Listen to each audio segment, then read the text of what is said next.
Good evening students.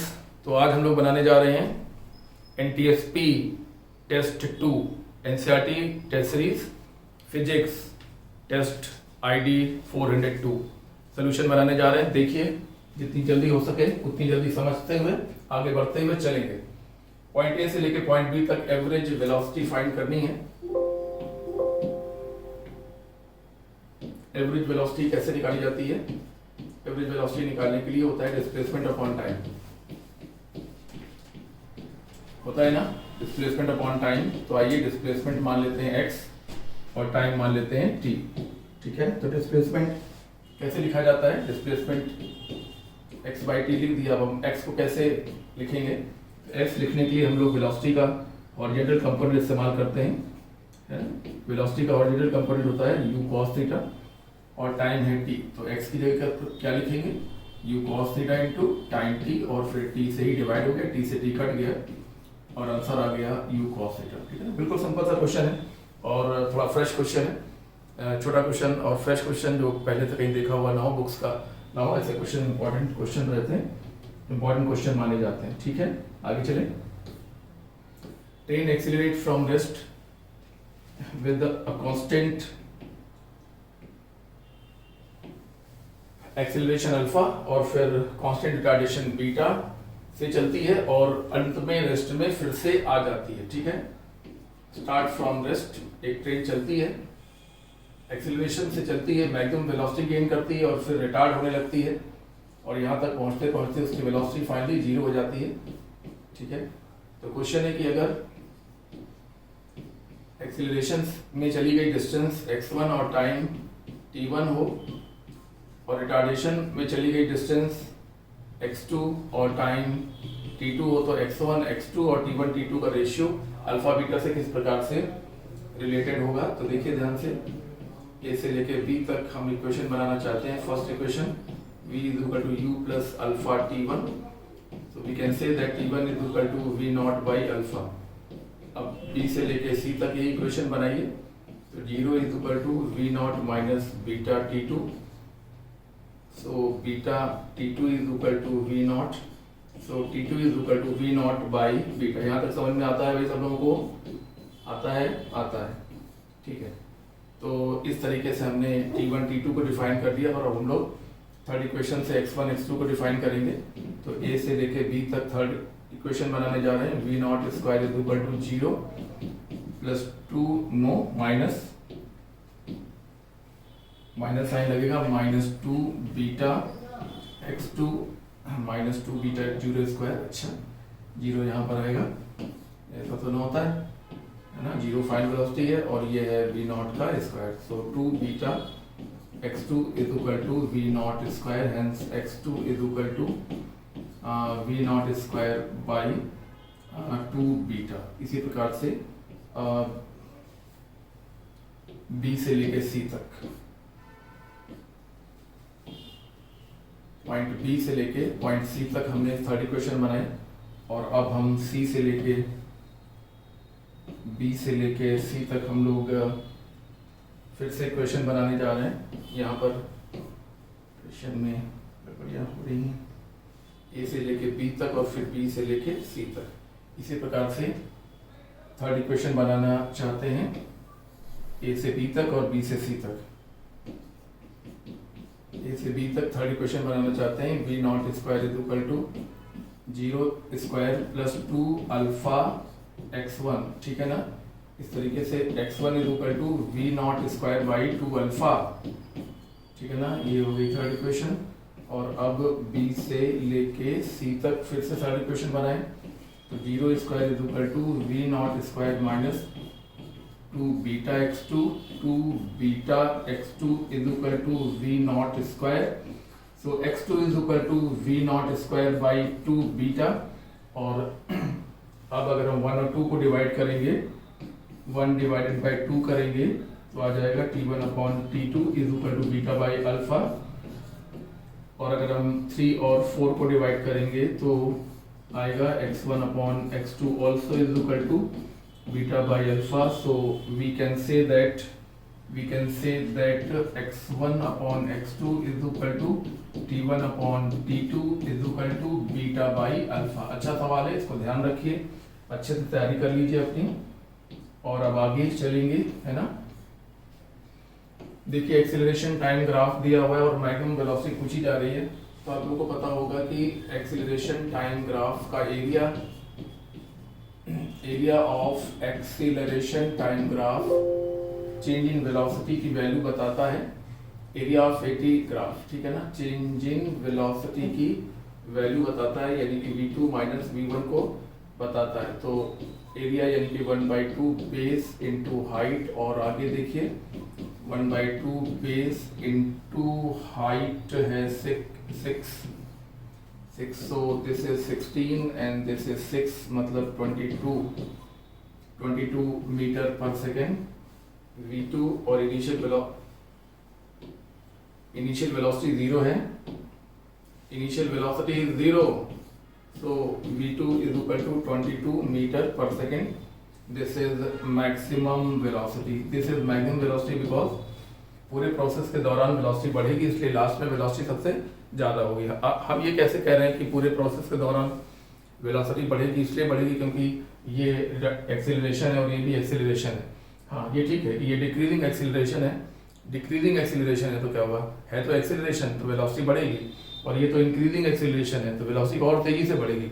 कुल मिला के पूरे प्रोसेस के दौरान यानी t बराबर 0 से लेके 4 सेकेंड और 4 सेकेंड से लेके 6 सेकेंड तक, दोनों ही केसेस में, दोनों ही स्लॉट्स में वेलोसिटी कॉन्टिन्यूसली बढ़ेगी। आइए, from the same building 2 stones are thrown upward and downward. एक ही बिल्डिंग से 2 स्टोन्स को अपवर्ड और डाउनवर्ड थ्रो किया गया, इसको थ्रो किया गया डाउनवर्ड और इसको थ्रो किया गया, एक को अपवर्ड थ्रो किया गया, फर्स्ट को अपवर्ड थ्रो किया गया, फर्स्ट को अपवर्ड थ्रो किया गया और सेकंड को डाउनवर्ड थ्रो किया गया, ठीक है ना। तो इनको नीचे तक आने में, इसको नीचे तक आने में t1 टाइम लगा और इसको नीचे तक आने में t2 टाइम अगर लगा, तो u की वैल्यू हमको फाइंड करनी है। चलिए भाई, ये हाइट h है तो h की इक्वेशन बनाएंगे, न्यूटन की सेकंड इक्वेशन से हम इस सवाल को सॉल्व करने की कोशिश करेंगे। बॉल्स को नाम दे दिया जाए a और b। तो सबसे पहले हम a के लिए इक्वेशन बना रहे हैं, h is equal to minus ut plus half gt square, और अब हम b के लिए इक्वेशन बनाने जा रहे हैं, h is equal to ut plus half gt square. This is t1 and this is t2। So इन दोनों इक्वेशंस को हम इक्वेट कर सकते हैं, हाँ बिल्कुल इक्वेट कर सकते हैं, क्योंकि दोनों h को रिप्रेजेंट कर रही हैं, इसलिए हम दोनों को इक्वेट बिल्कुल कर सकते हैं। समझ में आ रहा है ना भाई। So ut1 plus half gt1 square is equal to ut2 plus half gt2 square, ठीक है। आइए एक एक तरफ वाले टर्म एक तरफ कर लें, यानी जैसे half G t1 square minus t2 square एक तरफ कर लें, और u वाले टर्म एक तरफ कर लें तो t1 प्लस t2, हाँ u t2 प्लस t1, ठीक है, t2 प्लस t1 या t1 plus t2। So half G t1 minus t2 and t1 plus t2 is equal to u t1 minus t2, so this and this is cancelled, we get u is equal to half g t1 minus t2। सवाल अच्छा है, simple सवाल है, पहले से किया रहेगा तो कर ले जाओगे, नहीं तो फंस भी सकते हो। देखिए फंस सकते हैं ये महत्वपूर्ण नहीं है, महत्वपूर्ण ये है कि जहां जहां फंस सकते हैं उनको पहले से ही कवर कर लिया जाए।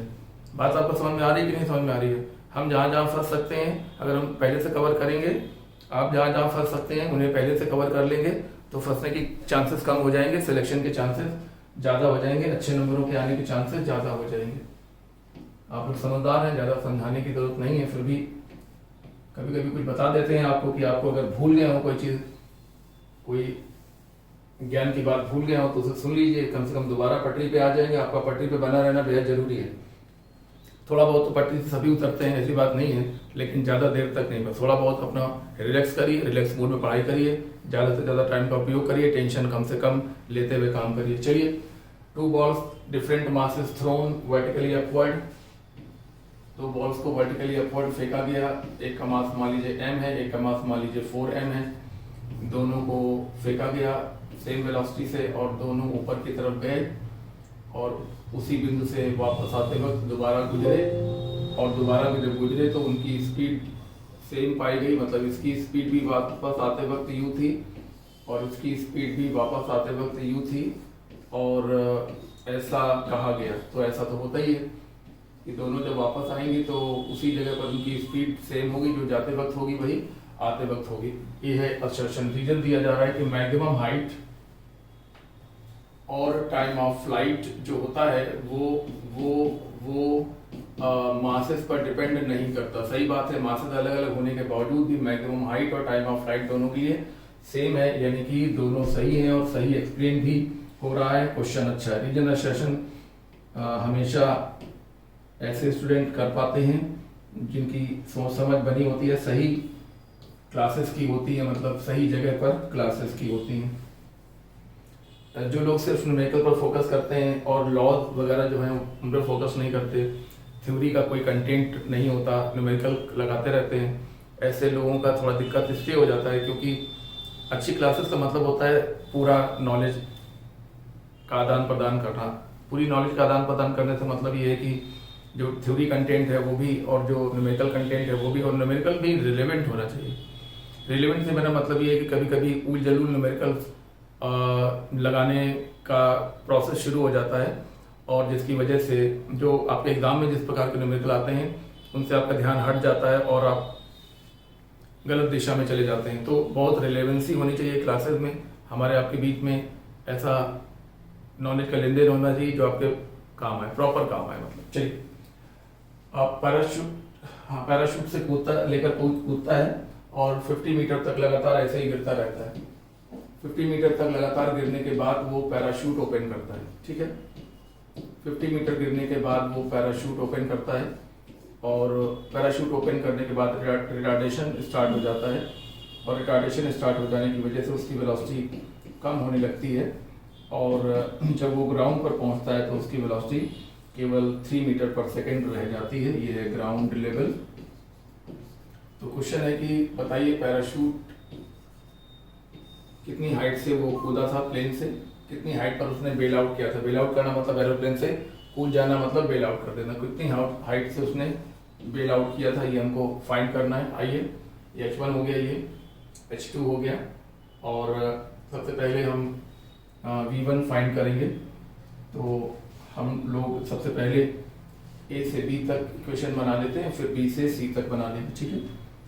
तो A से B तक चलिए, A से लेके B तक V1 square is equal to 0 square plus 2GH1, 2G मतलब 20, H1 मतलब 50 यानी कि 1000, ठीक है भाई, ओके। अब आ जाइए B से लेके C तक अपनी इक्वेशन बना लेते हैं। तो V2 square is equal to V1 square minus 2AH2, so this is 9 and this is 1000 and this is 4, हाँ 2 into 2, और हाँ यहाँ पर एक्सीलरेशन होगा G, एक्सीलरेशन G होगा, और यहाँ पर रिटार्डेशन जो कि -2 मीटर पर सेकेंड स्क्वायर दिया हुआ है, इसीलिए 4 लिखा मैंने यहाँ पर, और H2, तो 4H2 इज इक्वल टू, एक बात और भी यहाँ पर मुझे करनी है, वो ये है कि हम लोग 9.8 लेकर चलें तो हम लोग को रिजल्ट प्रॉपर मिलेगा। आइए 9.8 से कर लेते हैं। तो 2 इंटू 9.8 इंटू 50 100 हो गया, 100 इंटू 9 ये 980 हो गया, 980 हो गया। तो यहाँ भी 980 हो गया, हाँ बिल्कुल भाई साहब 980 यहाँ पर भी हो गया। इस प्रकार से 4H2 is equal to 8 980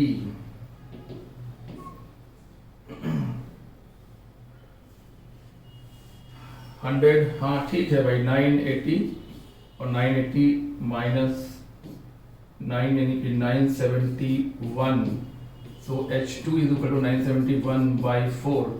So we get 2 and 16 and 3.7 meter. So total height H is equal to H1 plus H2 यानी कि 50 plus 243 ठीक है ना। तो ये अप्रॉक्सीमेटली हो जाएगा 293। ऑप्शन क्लियर कर लिया, बढ़िया सवाल, बिल्कुल अच्छा सवाल। और अब इसके बाद आइए जल्दी 7th क्वेश्चन पे आएंगे हम लोग। Particle drop vertically from height h. The time taken by it to fall through the successive distance 1 meter each will be। एक पार्टिकल को ड्रॉप किया गया, क्वेश्चन पहले बता दे रहा आपको।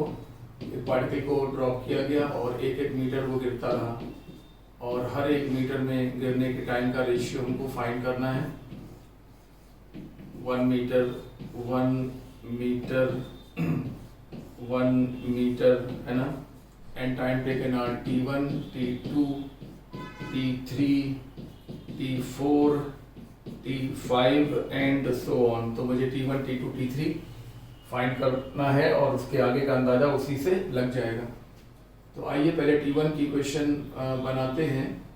s इज इक्वल टू, हाँ ये सब s s s s s is equal to ठीक है ना। अच्छा भाई, तो 0 plus half G t1 square, so t1 square is equal to 2s by जी।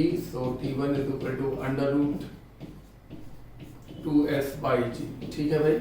अब देखिए पूरी इक्वेशन s से यहाँ तक की बना लो।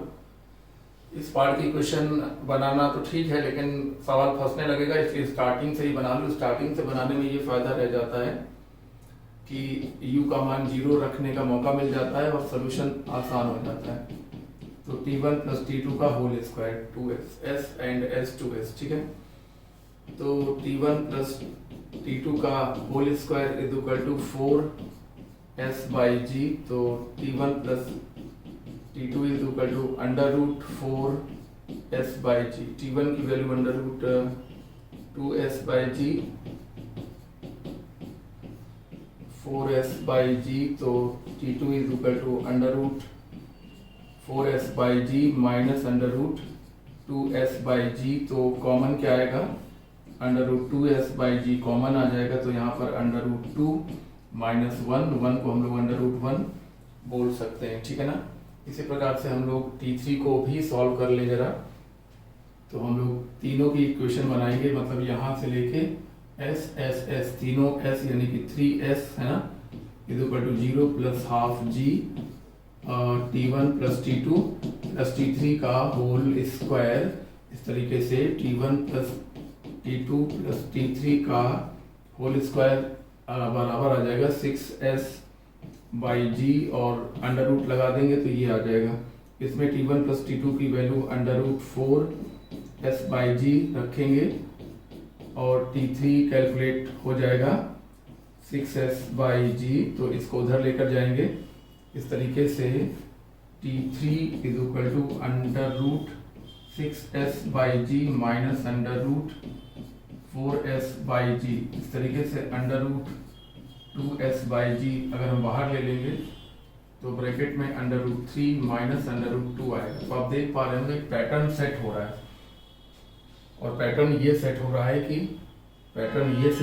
कि t1 t2 और t3 का जो अनुपात है, यहाँ पर आएगा 1 यानी कि रूट 1 भी लिख सकते हैं, और यहाँ पर आएगा root 2 minus root 1, root 2 minus root 1, उसके बाद आएगा रूट 3 माइनस रूट 2। यहाँ पे आ रहा है रूट 3 माइनस रूट 2, और उसके बाद आएगा रूट 4 माइनस रूट 3, उसके बाद आएगा भाई रूट 5 माइनस रूट 4। तो ये पैटर्न सेट हो गया। और आप कहेंगे ये कहाँ चला गया? अरे भाई जब रेशियो लिखते हैं तो कॉमन फैक्टर कैंसिल होता है कि नहीं होता है, बताओ। होता है। तो कॉमन फैक्टर कैंसिल हो जाएगा जब रेशियो लिखेंगे। तो यहाँ पे रूट 1 बचेगा, यहाँ रूट 2 माइनस रूट 1 बचेगा, यहाँ रूट 3 माइनस रूट 2 बचेगा, और t4 लिखेंगे तो रूट 4 माइनस रूट 3 बचेगा। और ये सवाल निश्चित रूप से याद रखने वाला आंसर है। बिल्कुल याद रखिए, सवाल अच्छा है, एग्जाम में आने लायक है और आंसर आपको याद होना चाहिए। एक मैन ने एक बॉल को थ्रो किया, same speed vertically upward, one after at the interval of 2 second, और he should be speed of what should be speed of throw so that more than 2 balls are in the sky at any time. किसी भी time पर हवा में 3 गेंदें जरूर रहें, ठीक है ना। तो आइए, हवा में ये पहली गेंद है। अच्छा चलिए, छोड़िए, यहाँ पर कहीं पर, हाँ यहाँ पर कहीं पर दूसरी गेंद है, ये देखिए, और फिर यहाँ पे कहीं पर तीसरी गेंद हवा में है, बस जमीन से टकराने ही वाली है।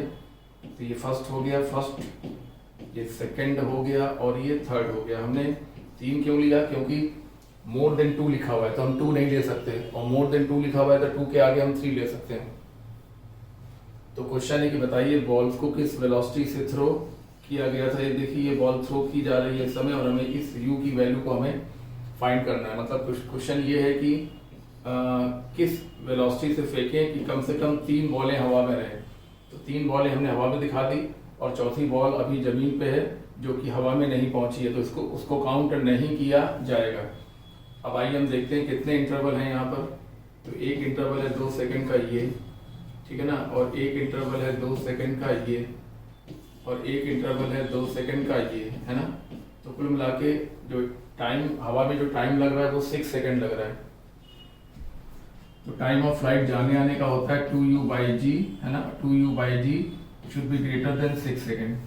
ये टाइम 2 सेकंड, ये टाइम 2 सेकंड और ये टाइम 2 सेकंड, यानी कि हवा में बॉल के रहने का टाइम 6 सेकंड है, और ये टाइम इस समय 6 सेकंड है। केवल 3 के लिए 6 सेकंड है। तो अगर 4 हवा में होती तो ये टाइम 6 सेकंड से ज्यादा होता। अगर 5 बॉलें हवा में होती तो ये टाइम उससे भी कहीं ज्यादा होता। इसलिए हम 6 सेकंड को आधार बनाकर कि अगर 3 बॉलें हवा में है तो 6 सेकंड का टाइम कम से कम चाहिए। तो अगर 4 गेंदें हवा में है तो 6 सेकंड से ज्यादा, 5 गेंदें हवा में है तो उससे भी कहीं ज्यादा। इसलिए जो मिनिमम मैं बता रहा हूँ वो मान है कि 2u/g का मान 6 से ज्यादा होना चाहिए। तो इसलिए हाँ 2u/10 should be greater than 6, so u/5 should be greater than 6, so u should be greater than 30 metre पर सेकेंड। तो हमने 9.8 से अगर सॉल्व किया होता तो आपका आंसर आता डी, ठीक है ना। u should be greater then 29.4। Question important question है, अच्छा क्वेश्चन है। और अब आ जाइए, A ball is thrown vertically upward with speed u, the distance covered during the last t second। भैया ऐसा है, लास्ट t सेकंड में उतना ही चलता है जितना स्टार्टिंग के t सेकंड में चलता है आते वक्त। ये देखिए, ये वेलोसिटी 0 हो गई, और ये लास्ट के t सेकंड हो गए। लास्ट t सेकंड में दूरी चली s1। अब वापसी का इंतजाम करिए। तो u इक्वल टू, जैसे यहाँ v इक्वल टू 0 होगा वैसे यहाँ पर u इक्वल टू 0 होगा,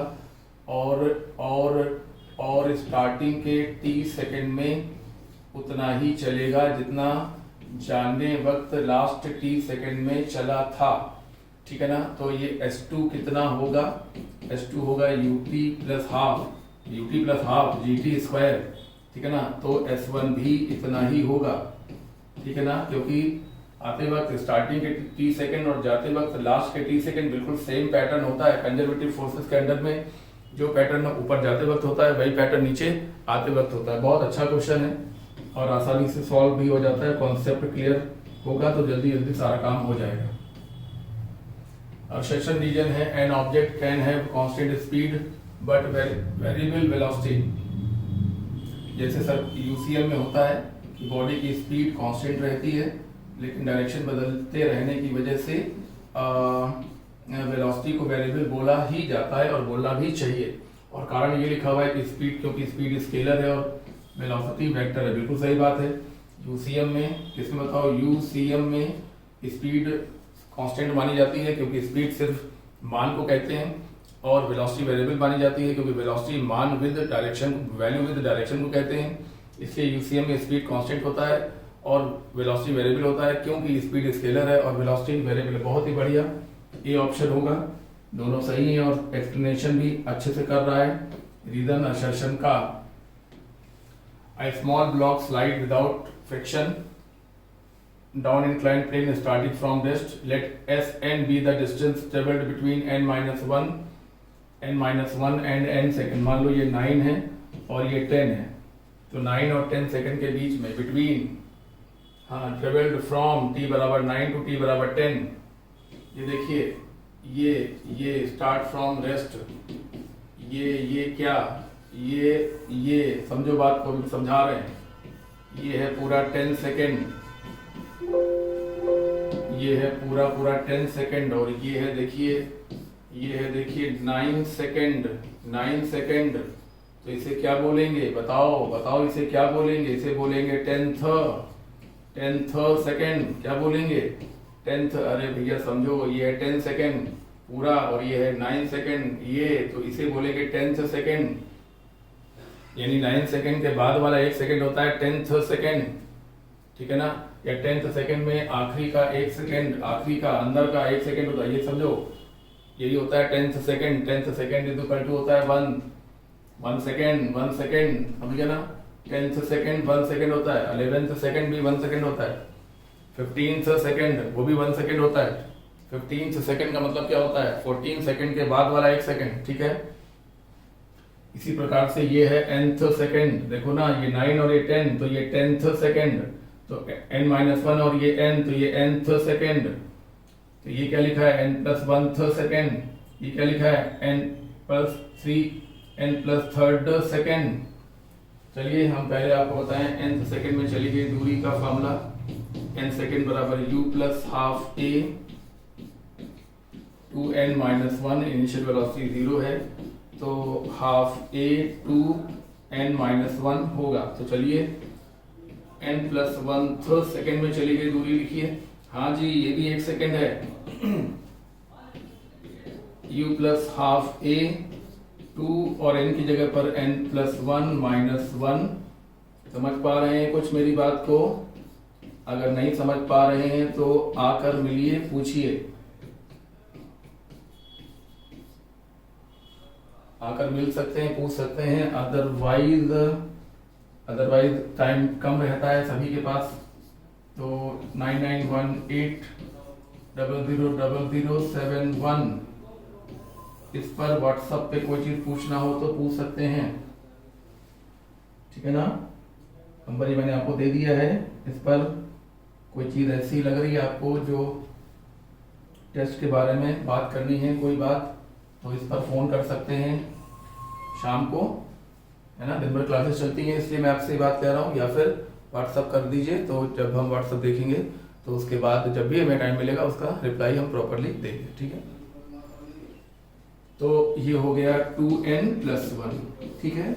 मेरे हिसाब से समझ में आपको आ रहा होगा. ये n+1 सेकेंड है, यानी कि n सेकेंड के बाद वाला 1 सेकेंड, n+1 सेकेंड. इसी प्रकार से अब हम लिखने जा रहे हैं distance covered in n+3 third second. तो ये भी 1 सेकेंड है, जो n+2 सेकेंड के बाद वाला 1 सेकेंड है. तो कैसे लिखेंगे, u plus half a 2 n की जगह पर n+3 और फिर -1. सो this will be half a 2n+6 -1. So this will be half a 2n+5. तो अब रेशियो लिख देंगे. हाँ, रेशियो लिखेंगे Sn+1th सेकेंड और Sn+3th सेकेंड. तो ऊपर है 2n+1 और नीचे है 2n+5, ठीक है ना. ऑप्शन चॉइस करेंगे, है ना, आराम से हो जाएगा. ये सवाल अच्छा सवाल है और मुझे लगता है काफ़ी लोगों का हो सकता है गड़बड़ हो गया हो. निराश नहीं होते हैं.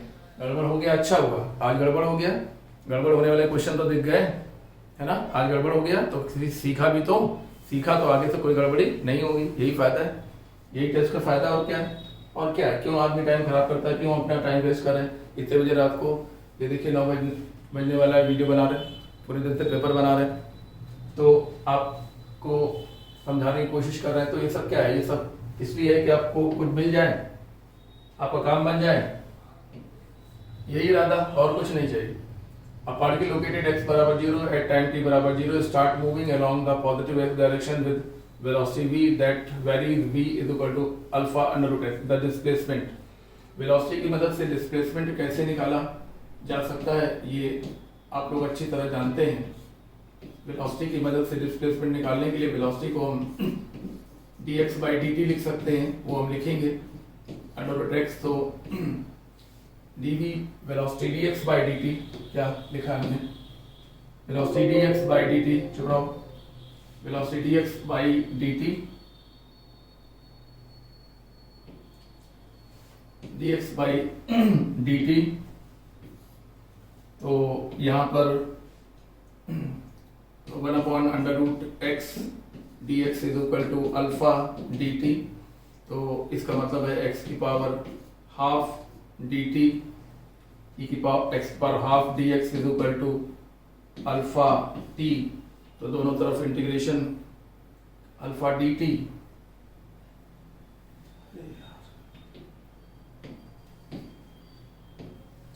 Alpha dt। तो दोनों तरफ इंटीग्रेशन का साइन लगाएंगे, माइनस हाफ हो जाएगा, नीचे हाफ है तो ऊपर जाकर माइनस हाफ हो जाएगा। इंटीग्रेशन dx कांस्टेंट बाहर निकालते हुए इंटीग्रेशन dt। तो x की पावर हाफ का इंटीग्रेशन, x की पावर माइनस हाफ का integration minus half plus 1 upon minus half plus 1 is equal to alpha t। So this is x की power half proportional to t। So proportional to displacement time के साथ कैसे related होगा, तो x की power half proportional to t। So x proportional to t की power 2। अच्छा question है और आपको जरूर आ गया होगा, अगर नहीं आया तो जो कमी आपके अंदर है उसको ढूंढ लीजिए और सही कर लीजिए। एक engine of the train moving uniformly acceleration, engine एक पोस्ट को u वेलोसिटी से क्रॉस करता है। एक पोस्ट यानी कि जगह है जिसको इंजन क्रॉस करता है, ये इंजन है जो u वेलोसिटी से क्रॉस करता है, ठीक है। पोस्ट हम बना देते हैं, मतलब जगह हम आपको दिखा देते हैं। ये एक पिलर है, मान लो ये एक जगह है प्लेटफॉर्म में, और इंजन इसको u वेलोसिटी से क्रॉस करता है, और आखिरी डब्बा इसको v वेलोसिटी से क्रॉस करता है। ये रहा आखिरी डब्बा, ये ठीक है ना, ये इसको v वेलोसिटी से क्रॉस करता है। तो क्वेश्चन है कि जब मिडिल कंपार्टमेंट गुजर रहा होगा पिलर के बगल से, तो वो किस वेलोसिटी से क्रॉस करेगा। तो वो मान लिया हमने कि v डैश वेलोसिटी से क्रॉस करेगा। ट्रेन की लंबाई को l मानते हुए आप अपना क्वेश्चन बनाना स्टार्ट कर दीजिए, ठीक है। तो u और v में रिलेशन लिखिए पहले। So v square is equal to u square plus 2al, सही है, बिल्कुल सही है। यहाँ से 2al की value v square minus u square i, और अब हम थर्ड v डैश की इक्वेशन बनाने जा रहे हैं। v dash square is equal to u square plus 2al की जगह पर l/2, क्योंकि इस समय इसने आधी ट्रेन ने ही पार किया है। और इस समय इस डायग्राम में पूरी ट्रेन पार कर चुकी है, और इस डायग्राम में आधी ट्रेन ने ही पार किया है, ठीक है। So v dash square is equal to u square plus 2al की जगह पर v square minus u square रखेंगे। 2al को रिप्लेस कर दिया हमने, 2al is equal to v square minus u square. इस तरीके से ये बनेगा 2u square plus v square minus u square by 2। So this will be equal to u square plus v square by 2। So we can say that v dash is equal to under root u square plus v square by 2, ठीक है भाई। तो ये result directly याद रखते हैं भाई, अच्छे स्टूडेंट। ये रिजल्ट, कुछ रिजल्ट ऐसे होते हैं जो डायरेक्टली याद रखने चाहिए, यानी कि ट्रेन के इंजन ने किसी पिलर को u वेलोसिटी से क्रॉस किया, और ट्रेन के आखिरी डब्बे ने उसी पिलर को अगर v वेलोसिटी से क्रॉस किया, तो ट्रेन का मिडिल कंपार्टमेंट उसी उसी पोस्ट को, उसी पिलर को under root U square plus V square by 2 velocity से क्रॉस करता है। जो बाई 2 है वो रूट के अंदर है, ठीक है। आगे चले। Projectile is fired from surface of earth 5 metre पर सेकेंड से थीटा एंगल पर, और किसी दूसरे प्लेनेट पे वेलोसिटी 3 मीटर पर सेकेंड और वही एंगल है, तो एक्सीलरेशन ड्यू टू ग्रेविटी की वैल्यू हमें फाइंड करनी है। उसी एंगल पर फेंका जाना है। ये देखिए, ये फेंका है 5 मीटर पर सेकेंड से थीटा एंगल पर, और दूसरे प्लेनेट पर 3 मीटर पर सेकेंड की वेलोसिटी से फेंका है, और उतने ही एंगल पर फेंका है, और ट्रेजेक्ट्री सेम पाई गई। ट्रेजेक्ट्री सेम पाई जाने का मतलब है हाइट भी सेम पाई गई और रेंज भी सेम पाई गई। ऐसा इनका कहने का मतलब है। सेम ट्रेजेक्ट्री मतलब हाइट भी सेम और रेंज भी सेम, हाइट और रेंज सेम, तो टाइम ऑफ फ्लाइट भी सेम होगा। चलिए, तो according to the question R1 is equal to R2, so R1 is equal to U1 square, छोड़िए, R1 बराबर 2U1 sine 2 theta by G1, and R2 is equal to 2U2 sine 2 theta by G2 होगा। तो हाँ, sine 2 theta same, 2U1 is equal to 5 by G हो गया, और U2 is 3 by G2 हो गया। U square sine 2 theta, U square sine 2 theta, ये 25 है और ये 9 है एक्चुअली, ठीक है ना। तो G2 इज इक्वल टू हो गया 9G बाई 25, 9G बाई 25 हो गया ना, 90 बाई 25, तो ये आपका 3 होगा, और उसके बाद 6 मीटर पर सेकेंड स्क्वायर, ठीक है, मीटर पर सेकेंड स्क्वायर। चलिए, ऑप्शन सी सही है। क्वेश्चन एक सामान्य क्वेश्चन है, पहले से किया रहता है क्वेश्चन तो जल्दी सॉल्व होता है, पहले से नहीं किया रहता है तो थोड़ा सा टाइम लग ही जाता है। किसी प्रोजेक्टाइल के एक्स और वाई कोऑर्डिनेट दिए हुए हैं और acceleration of particle at T is equal to 2 second. Projectile में x 5t minus 2t square और y is equal to 410t, ठीक है। एक्सीलरेशन फाइंड करना है, तो पहले वेलोसिटी फाइंड करिए, x कंपोनेंट और y कंपोनेंट दोनों फाइंड करिए। So this is 5 minus 4t, और फिर एक्सीलरेशन भी फाइंड करिए, dv बाई dt, मतलब कि 0 माइनस 4 मतलब माइनस 4 मीटर पर सेकेंड स्क्वायर। इसी प्रकार से y डायरेक्शन में काम स्टार्ट करिए,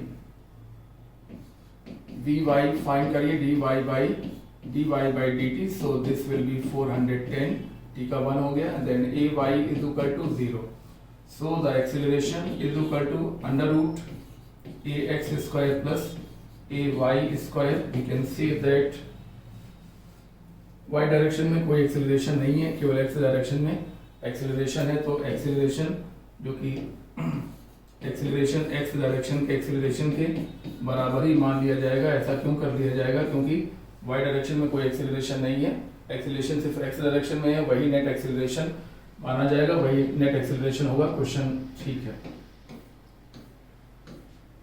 A special region, the trajectory of projectile is quadratic in y and linear in x। ये स्टेटमेंट देखिए इनका गलत हो गया। y इज इक्वल टू होता है x tan theta minus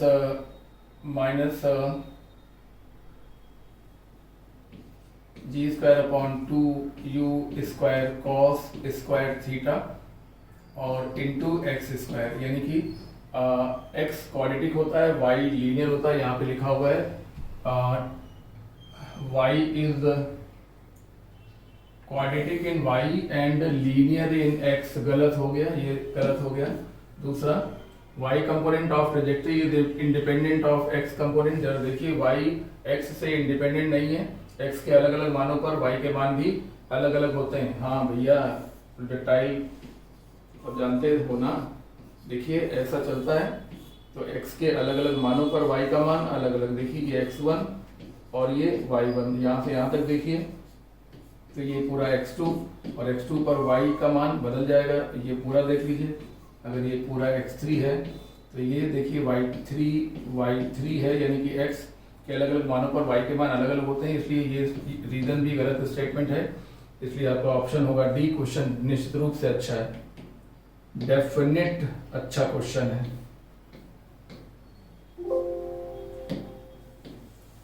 range and height of two projectile with same initial velocity at angle 42 and 48 with the horizontal range r1, r2, h1, h2 respectively, choose the correct statement। देखिए एक angle theta है और दूसरा angle आप देख पा रहे होंगे 90 माइनस थीटा है, ठीक है ना। ये 42 है और दूसरा 48 है ना। तो इन दोनों पर रेंज कैसा होता है बताइए, सेम होता है, ये तो आपको मालूम ही होगा। अच्छा दूसरी बात ये है कि मान लीजिए कि 42 एंगल पर हाइट, 42 एंगल पर हाइट h1 है ना, h1 है और 48 एंगल पर हाइट h2 है। रेंज तो वही है लेकिन जो हाइट है वो h2 है। तो जो हाइट होती है वो एंगल पे डिपेंड करता है। h इज इक्वल टू आपको मालूम होगा 2u sine square theta by 2g। तो जो हाइट होती है वो साइन स्क्वायर थीटा का डायरेक्टली प्रोपोर्शन होती है। तो जब थीटा जिस केस में कम होगा हाइट भी कम होगा, समझ में आ रहा है। यानी कि थीटा 1 कम है तो h1 कम होगा, थीटा 2 ज्यादा है तो h2 ज्यादा होगा, ठीक है ना। तो ये आपका ऑप्शन बी हो गया, क्वेश्चन अच्छा है। आइए भाई जल्दी से जल्दी काम, क्वेश्चन नंबर 19 पर आ गए हम लोग। एक पोजीशन टाइम ग्राफ दिया है और वेलोसिटी टाइम ग्राफ पूछा गया है। तो t इज इक्वल टू 0 से लेके t तक अगर बात करें तो जो पोजीशन है वो प्रोपोर्शनल टू t स्क्वायर है ना। पैराबोला लिखा हुआ है ना, यानी कि x proportional to t square है। तो आज जैसा कि हम लोग जानते हैं velocity is equal to dx by dt। तो जब इसको हम डिफरेंशिएट करेंगे तो वेलोसिटी प्रोपोर्शनल टू t की पावर 1 आ जाएगा, यानी कि ग्राफ कैसा होगा, लीनियर, ठीक है ना। कब तक, t टाइम तक। उसके बाद हम आगे देखते हैं अभी, और अब उसके आगे देखिए तो ग्राफ लीनियर है। तो from t is equal to t से लेके t is equal to 2t तक जो पोजीशन है वो टाइम की पावर 1 का फंक्शन है, क्योंकि लीनियर है, यानी कि टाइम की पावर 1 का फंक्शन है। तो वेलोसिटी जो कि dx बाई dt होगा वो कांस्टेंट क्वांटिटी बनेगा, समझ में आ रहा है। हाँ भैया, टाइम की पावर 1 का डिफरेंशिएशन 1 होता है, t का डिफरेंशिएशन 1 होता है, 1 मतलब कांस्टेंट होता है, यानी कि वेलोसिटी कैसे रहेगी बताइए, कांस्टेंट रहेगी, समझ में आ गया। तो एक ग्राफ से दूसरे ग्राफ में कन्वर्जन किया जाता है, कैसे, पहले इसकी इक्वेशन लिखिए, तब ये निकालिए, फिर इसकी इक्वेशन लिखिए, ये निकालिए, तब मालूम पड़ेगा कि 0 से लेकर t टाइम तक वेलोसिटी लीनियर और t से लेकर 2t टाइम तक वेलोसिटी कांस्टेंट। अच्छा क्वेश्चन माना जाएगा, बिल्कुल अच्छा क्वेश्चन है, बार बार कहने से फायदा नहीं है, क्वेश्चन अच्छे ही हैं वाकई में।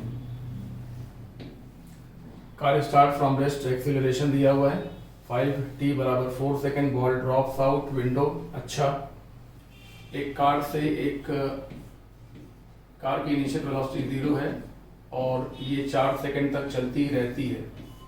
4 सेकेंड बाद इसकी वेलोसिटी x डायरेक्शन में जो भी हो जाए, और उसके बाद यहाँ से एक इस बॉल को ड्रॉप कर दिया जाता है। जब बॉल को ड्रॉप कर दिया जाएगा तो बॉल अंडर ग्रेविटी चलने लगेगी। जब अंडर ग्रेविटी चलने लगेगी तो 2 सेकेंड बाद क्या हाल होगा, 2 सेकेंड बाद इसकी वेलोसिटी का x कंपोनेंट तो इतना ही रहेगा, लेकिन y कंपोनेंट हमको फाइंड करना पड़ेगा, और इन्हीं दोनों का रिजल्टेंट निकालने पर नेट वेलोसिटी हमको मिलेगा। ठीक है ना भाई, बात को समझ रहे हैं बात को। तो आइए ए से लेके बी तक काम करें और बी से लेके सी तक काम करें। तो ए से लेके बी तक v is equal to V x is equal to U plus A T. A की वैल्यू बताएं, ए की वैल्यू 5 और time 4, so this become 20 metre पर सेकेंड। अब आ जाइए बी से लेके सी तक, है ना, सी तक। तो वी एक्स की वैल्यू तो इतनी ही रहेगी क्योंकि एक्स डायरेक्शन में कोई एक्सेलरेशन नहीं है, और वी वाई हम फाइंड कर लेंगे। V Y is equal to U Y plus G T, so U Y 0, अरे यू वाई नहीं है ना, बी से लेके सी तक, चलिए बी से लेके सी तक, बी पॉइंट पर वाई वेलोसिटी नहीं है, केवल एक्स वेलोसिटी, वाई नहीं है, तो 0, और ये 10 इंटू 2 यानी कि ये भी हो गया 20, तो ये भी 20, ये भी 20, तो v का मान कितना होगा, √20 square plus 20 square, √20 square plus 20 square यानी कि 20 √2 होगा, 20√2। बढ़िया सवाल है, बिल्कुल बढ़िया सवाल है, ठीक है ना। उसके बाद आ जाइए जल्दी से, पार्टिकली सिचुएटेड x बराबर 3, t बराबर 0, start moving from rest along the x axis with constant acceleration for the position of the particle with respect to origin at t बराबर 3 सेकंड। देखिए यहाँ पर ये t बराबर 0 पर यहाँ पर प्रेजेंट है, कहाँ पर, x बराबर 3 पर, और चलता रहता है कितने सेकंड तक, कितने सेकंड तक, start from rest along the x-axis with constant acceleration, t बराबर 3 सेकंड। चलिए 3 सेकंड तक चलता रहता है और यहाँ तक कहीं पहुंच जाता है। 3 सेकंड तक चलाओ भाई इसको, 3 सेकंड तक चलाओ, स्टार्ट फ्रॉम रेस्ट, 3 सेकंड तक चलाओ, तो s बराबर, हाँ s बराबर U T plus half, acceleration का मान 4 और टी स्क्वायर यानी कि 9, मतलब ये चला 18 मीटर, यहाँ पे आ गया 3 सेकंड में कितना चला बताइए, 18 मीटर, और पहले से कहाँ पर था, हाँ पहले से ही कहाँ पर था, 3 मीटर की पोजीशन पर पहले था, तो ओरिजिन के रिस्पेक्ट में कहाँ पर है बताइए, 18 प्लस 3 यानी कि 22 मीटर पोजीशन पर है, आ गया है। चला तो 18 मीटर है, लेकिन ओरिजिन से पोजीशन पूछी गई है, ठीक है ना, तो चला तो 18 मीटर है, लेकिन पोजीशन कहाँ से पूछी गई है, ओरिजिन से, तो 18 में 3 को जोड़ेंगे तो आ जाएगा 21। अच्छा सवाल है, ज़्यादातर स्टूडेंट गलती से 18 आंसर लगा देते हैं, ये बड़ी कॉमन मिस्टेक देखी गई, बहुत ही कॉमन, कि जितना चला उतना वही आंसर बता देते हैं, पर ये नहीं देखते कि कहाँ से पूछा गया है। तो पूछा गया ओरिजिन से, तो पहले ही वो 3 मीटर पर था और 18 मीटर और चला गया, तो ओरिजिन से बैठ कर देखें, ओरिजिन के रिस्पेक्ट में देखें तो 21 मीटर होगा। आइए बहुत जल्दी से ये करते हैं, एक पार्टिकल का टाइम और पोजीशन के बीच रिलेशन दिया हुआ है और रिटार्डेशन फाइंड करना है। ये क्वेश्चन एक कॉमन क्वेश्चन है जो लगभग सभी टेस्ट में हर बार कहीं ना कहीं आता ही रहता है, हर किताब में दिया हुआ है, ज़्यादातर स्टूडेंट को इसका आंसर मेरे ख्याल से याद भी रहता होगा।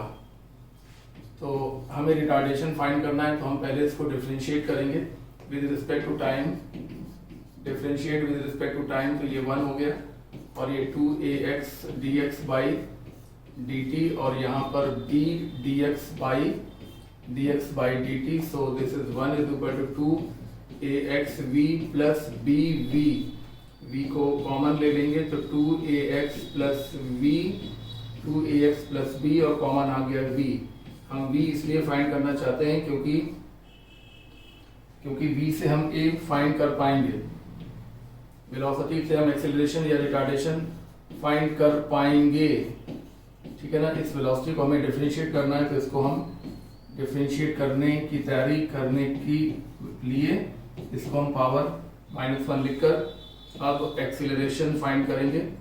Acceleration is equal to v dv by dx होता है, तो v यानी कि ऐसे ही उतार दो v को, 2ax प्लस b पावर -1, और अब इसी को डिफरेंशिएट करो यानी कि -1 आगे आ जाएगा,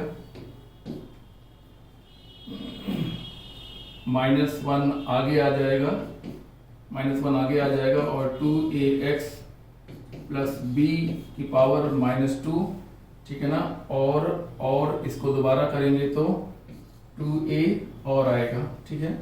इस प्रकार से माइनस का 2ax plus b whole to the power -3 आ गया।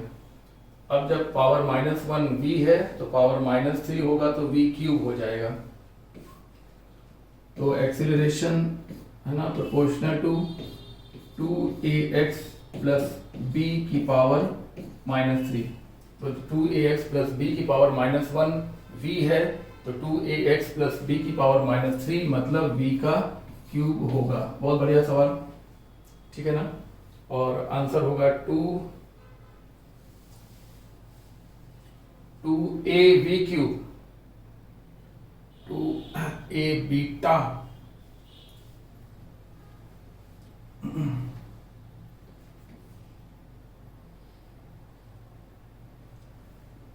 Alpha beta 2ax dv, 2ax v बाहर ले लिया, ये आ गया b बीटा 2a, ठीक है। ऑप्शन ए, हाँ ऑप्शन ए। अरे भाई यहाँ पर माइनस का 2a हटा दो, इक्वल टू बेकार में लिख दिया हमने फालतू में, खामखा में टाइम वेस्ट कर दिया। माइनस का 2a है और फिर 2a प्लस b की पावर -3 है, तो ये 2a मतलब 2 अल्फा हो गया ये। अरे हमने बता दिया था एग्जाम देते वक्त तुम लोगों को कि सवाल में जहाँ वहाँ a भी लिखा है वही यहाँ पर अल्फा बीटा की तरह होंगे, तो 2 अल्फा और 2a प्लस b की पावर -3 की बात है, यानी कि 2 अल्फा v क्यूब, ठीक है ना। ऑप्शन होगा ए। अच्छा सवाल है और बड़ा ही कॉमन क्वेश्चन है, आंसर आपको याद रहा होगा तो आपने डायरेक्टली टिक लगा दिया होगा। Second question, when a body is dropped from और थ्रोन, जब कोई बॉडी को ड्रॉप किया जाता है, जब किसी बॉडी को ड्रॉप किया जाता है या किसी बॉडी को हॉरिजॉन्टल थ्रो किया जाता है, ठीक है ना, तो नीचे तक आने में टाइम बिल्कुल सेम लगता है। बिल्कुल सही बात है, बिल्कुल सही बात है। ये टाइम भी √2h/g होता है, ये टाइम भी √2h/g होता है। आगे रीजन लिखा हुआ है कि horizontal velocity has no effect on vertical direction. Horizontal velocity का वर्टिकल डायरेक्शन में कोई असर नहीं पड़ता। बहुत सही है, दोनों सही है और सही एक्सप्लेनेशन भी है, बिल्कुल सही है। अच्छा सवाल है। आ जाइए, डिस्प्लेसमेंट दिया हुआ है किसी बॉडी का और कहा जा रहा है कि बॉडी की वेलोसिटी का क्या हाल है, बढ़ रही है कि घट रही है, तो उसके लिए हमें एक्सेलरेशन तक फाइंड करना पड़ेगा। तेजी से चलिए, e के पावर pt और b e की पावर -qt।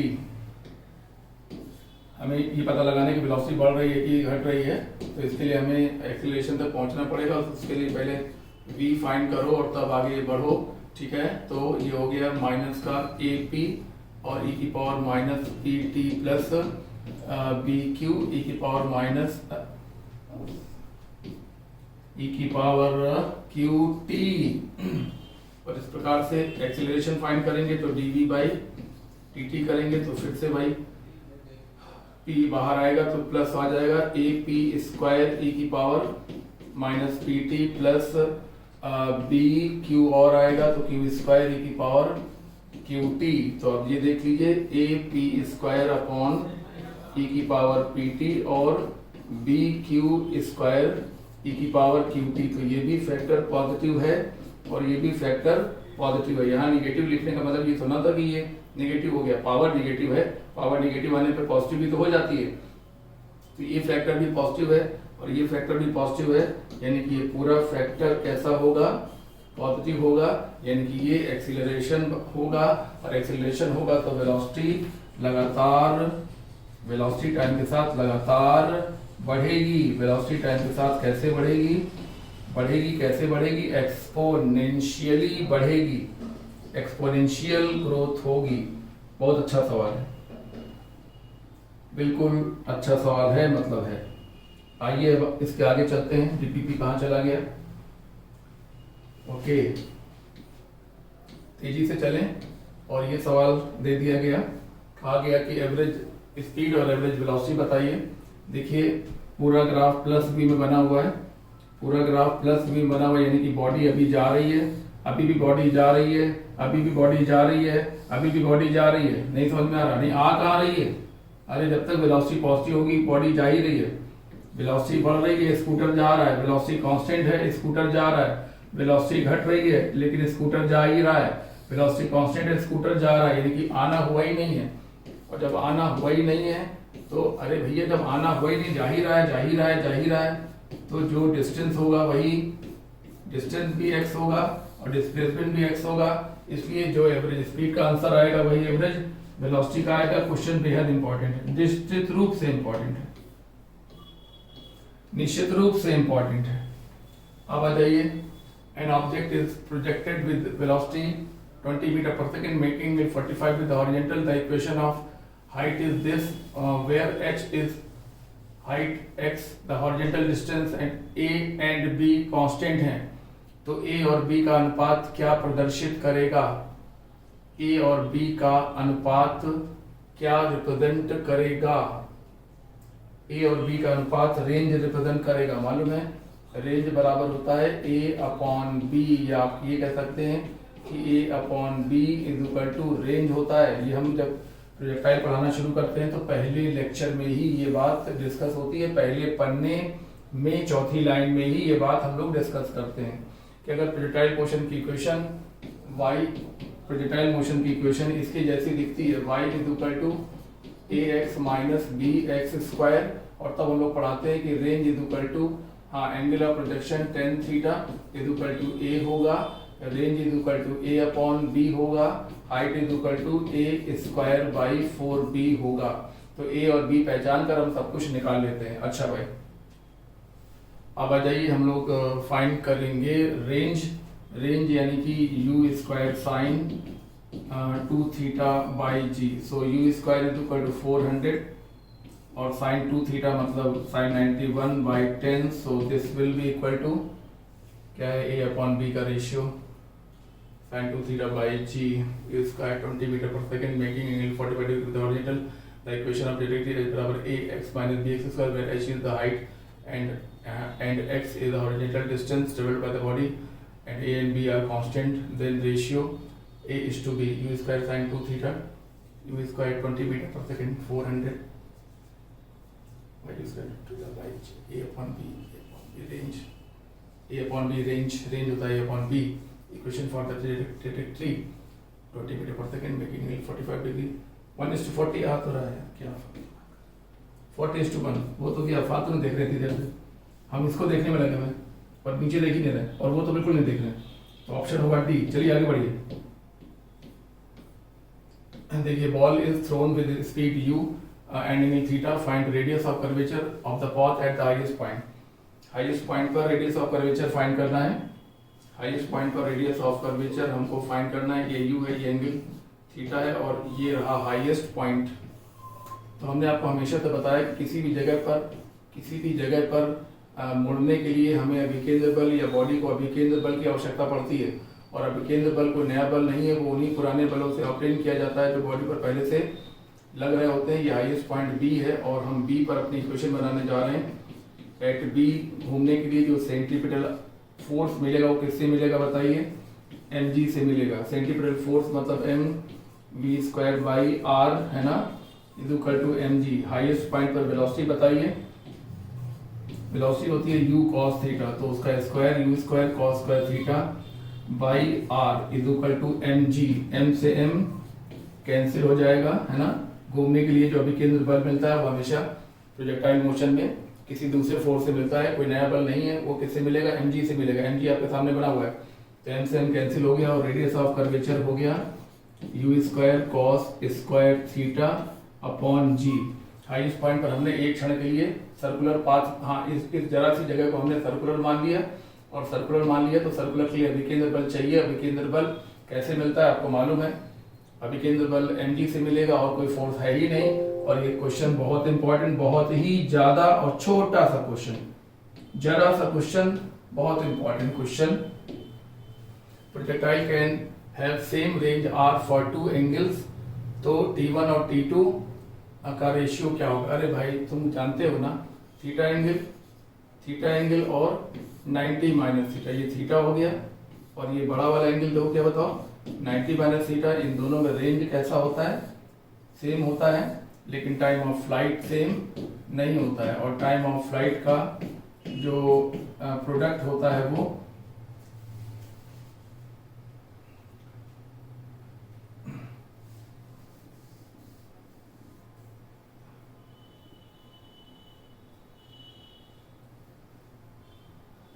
हाँ याद होगा आपको 2r बाई जी के बराबर होता है, यानी कि T1 और T2 का प्रोडक्ट, T1 और T2 का प्रोडक्ट R के डायरेक्टली प्रोपोर्शन होता है, ठीक है ना। और H1 और H2 का प्रोडक्ट भी आपको ध्यान होगा, H1 और H2 का प्रोडक्ट R²/16 होता है, यानी कि ये प्रोडक्ट R² के प्रोपोर्शन होता है। याद रखिए, बिल्कुल आने लायक सवाल बने हुए सामने आपके, T1 और T2 का प्रोडक्ट R के प्रोपोर्शन और H1 और H2 का प्रोडक्ट R² के प्रोपोर्शन। हम लोग क्लास में जब पढ़ाते हैं तो इसका पूरा डेरिवेशन डिस्कस किया जाता है।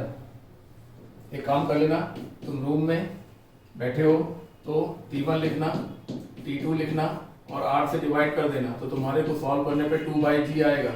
जब 2/g आ जाएगा तो T1 और T2 का जो प्रोडक्ट होगा वो तुम जान जाओगे, 2R/g। इस प्रकार से हम इसको यही करना जो हम कर रहे हैं, T1 लिखना, बगल में T2 लिखना और R को लिख देना खोल के मतलब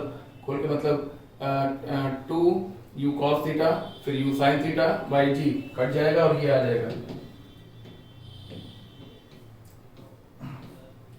A projectile is launched with initial velocity this, at the top of the trajectory velocity क्या होगी? प्रोजेक्टाइल की इनिशियल वेलोसिटी u दी हुई है, u का ये कंपोनेंट ux है जो कि 2 है और ये कंपोनेंट uy है जो कि 3 है। हाईएस्ट पॉइंट पर वेलोसिटी ux के, हाईएस्ट पॉइंट पर वेलोसिटी किसके बराबर होती है बोलो?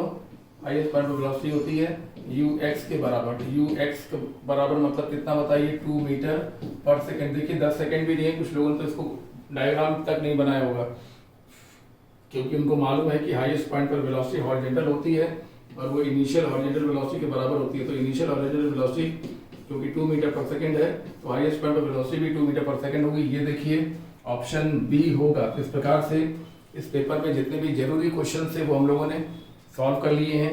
इसके अलावा कोई भी क्वेश्चन ऐसा नहीं है जो आपको ना आ सके, और फिर भी अगर आपको क्वेश्चन पूछना है तो आप मुझे व्हाट्सएप में उस क्वेश्चन की फोटो या क्वेश्चन नंबर ऐसे लिखेंगे NTSP code test ID 402, question number 5 या क्वेश्चन नंबर 45 या क्वेश्चन नंबर 46, बस इतना लिख के भेजिए। मैं आपको सोल्यूशन उसी नंबर पे जिससे आया उसी नंबर पे सोल्यूशन बनाऊंगा, फोटो क्लिक करके भेज दूंगा, ठीक है। ये कर लेंगे। और साथ ही साथ मैंने क्लास में अनाउंस भी किया था कि बहुत जल्दी का मतलब है शायद 3, 4 या 5 दिन के अंदर हम एक न्यूमेरिकल की प्रैक्टिस क्लास शुरू कर रहे हैं। हाँ, न्यू स्पीड का न्यूमेरिकल प्रैक्टिस क्लास शुरू कर रहे हैं। 3 दिन या 4 दिन के अंदर पहले तैयारियां कर ली जाएं, टाइमिंग डिसाइड कर लिया जाए। टाइमिंग लगभग डिसाइड हो चुकी है। टाइमिंग रहेगी रात शाम को 9 बजे से लेके 9:45 में। इतनी देर में हम लोग लगभग 15 से 20 क्वेश्चन की तैयारी का लक्ष्य रखेंगे और अच्छे से अच्छे न्यूमेरिकल यहाँ पे कराएंगे। बहुत आसान नहीं होंगे, बहुत अल्ट्रा टफ तो नहीं होंगे, लेकिन आसान नहीं होंगे, मीडियम से ऊपर होंगे।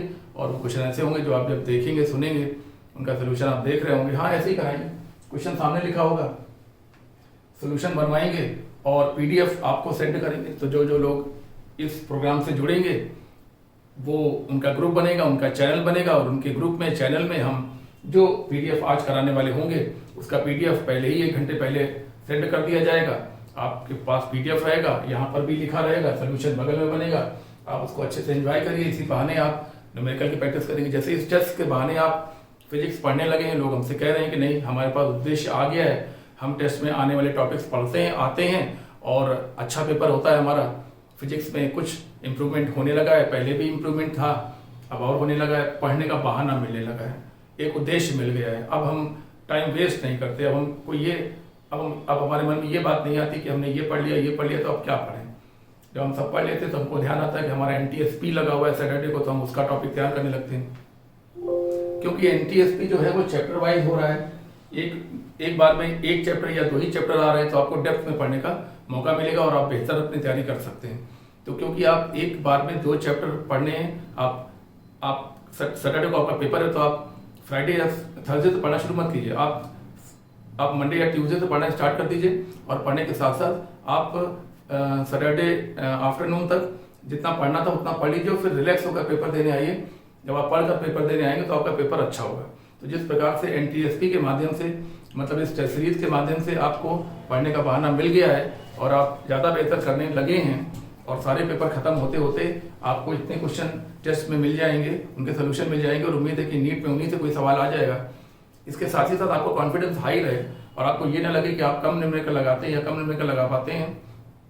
इसी उद्देश्य से और बहुत से लोगों के कहने पर, देखिए बहुत से स्टूडेंट के कहने पर ही ये शुरू किया गया था और बहुत से स्टूडेंट के कहने पर ही न्यूज़ स्पीड की न्यूमेरिकल प्रैक्टिस क्लास शुरू होने जा रही है 4 दिन के अंदर। टाइमिंग शाम को 9 बजे से लेकर 9:45 तक होगा, क्योंकि आप लोग कहीं कोचिंग भी जाते हैं, यहाँ कोचिंग भी आते हैं, कहीं बाहर कोचिंग जाते होंगे, कहीं का टेस्ट देते होंगे, दिन भर आप व्यस्त रहते हैं और शाम को आपको समय मिलता है आराम करने का और उसमें मतलब दिन भर आपके पास समय नहीं होता। तो कहने का मतलब ये है कि ये जो न्यूमेरिकल प्रैक्टिस क्लास होगी न्यूज़ स्पीड की, वो ऑनलाइन क्लास होगी। आपको यहाँ आने की कतई आवश्यकता नहीं है, यहाँ आकर थकने की आवश्यकता नहीं है। आप 9 बजे खाना खाते हैं, डिनर करते हैं, तो आप डिनर करते हुए मोबाइल खोल के उसको देख सकते हैं, या आप रूम में खाना खा चुके हैं तो रूम में बैठकर उसको कॉन्सेंट्रेट होकर टेबल चेयर में बैठकर उसको सामने मोबाइल को किसी ओट में लगा के, कोई स्टैंड होगा उसमें लगा के उसको आप कॉन्सेंट्रेट होकर रिलैक्स मूड में देखिए, तो आपको बैठ के आप रिलैक्स भी होंगे,